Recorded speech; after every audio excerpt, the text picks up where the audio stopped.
Hello guys, अभी हम पानी किया बतानी। बहुत नहीं दवाई साला रील बनावे के चक्कर में है ढेमनी साफ अनरिया गेल बा।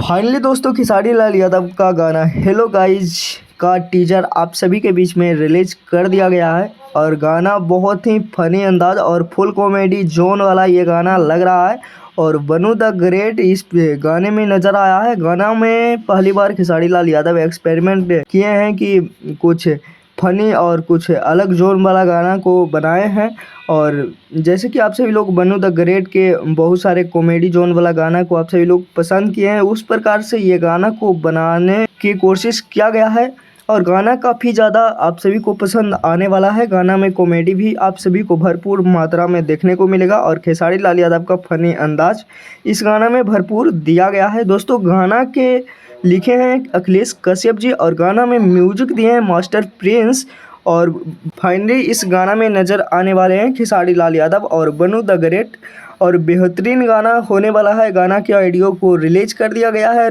इस गाना का ऑडियो को बहुत ही अच्छा लोगों ने रिस्पांस भी दिया, तो कमेंट बॉक्स में कमेंट करके बताइए कि यह गाना का टीजर आप सभी को कैसा लगा। अगर अच्छा लगा होगा तो लाइक करना ना भूलें। और फाइनली कल सुबह ये गाना को रिलीज किया जा रहा है खेसारी म्यूजिक वर्ल्ड से, तो अपडेट कैसा लगा नीचे कमेंट बॉक्स में बताइएगा। ये वीडियो कैसा लगा नीचे कमेंट बॉक्स में जरूर बताइएगा। मिलते हैं किसी नेक्स्ट वीडियो में किसी नेक्स्ट खबरें के साथ। बने रहिएगा हमारे चैनल पे। धन्यवाद।